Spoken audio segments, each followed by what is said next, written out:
Judges chapter 21. Wives for the Benjamites. The men of Israel had taken oath at Mizpah.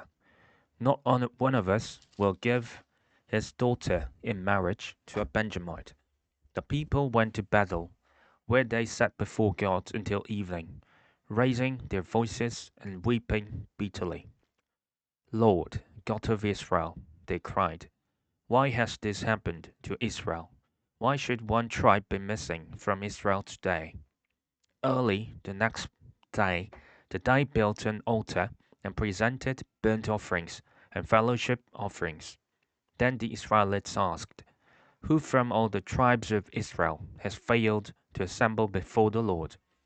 For they had taken a solemn oath that anyone who failed to assemble before the Lord at Mizpah was to be put to death.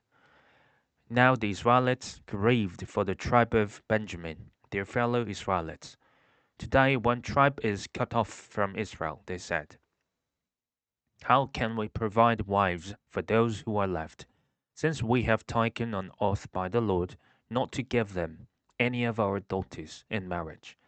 Then they asked, which one of the tribes of Israel failed to assemble before the Lord at Mizpah? They discovered that no one from Jabesh Gilead had come to the camp for this assembly. For when they counted the people, they found that none of the people of Jabesh Gilead were there. So the assembly sent 12,000 fighting men with instructions to go to Jabesh Gilead and put to the sword those living there, including the women and children. This is what you are to do, they said. Kill every male and every woman who is not a virgin. They found among the people living in Jabesh Gilead 400 young women who had never slept with a man, and they took them to the camp at Shiloh in Canaan. Then the whole assembly sent an offer of peace to the Benjamites at the rock of Rimmon. So the Benjamites returned at that time and were given the women of Jabesh Gilead, who had been spared, but there were not enough for all of them. The people grieved for Benjamin, because the Lord had made a gap in the tribes of Israel. And the elders of the assembly said, with the women of Benjamin destroyed, how shall we provide wives for the men who are left? The Benjamite survivors must have heirs, they said, so that the tribe of Israel will not be wiped out. We can't give them our daughters as wives, since we Israelites have taken this oath. Cursed be anyone who gives a wife to a Benjamite.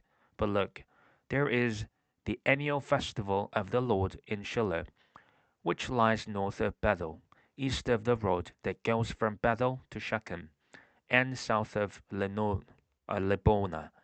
So they instructed the Benjamites, saying, go and hide in the vineyards and watch. When the young women of Shiloh come out to join in the dancing, rush from the vineyards, and each of you seize one of them to be your wife. Then return to the land of Benjamin. When their fathers or brothers complain to us, we will say to them, do us the favor of helping them, because we did not get wives for them during the war. You will not be guilty of breaking your oath, because you did not give your daughters to them. So that is what the Benjamites did. While the young women are dancing, each man caught one and carried her off to be his wife. Then they returned to their inheritance and rebuilt the towns and settled in them. At that time the Israelites left their place and went home to their tribes and clans, each to his own inheritance. In those days Israel had no king. Everyone did as they saw fit.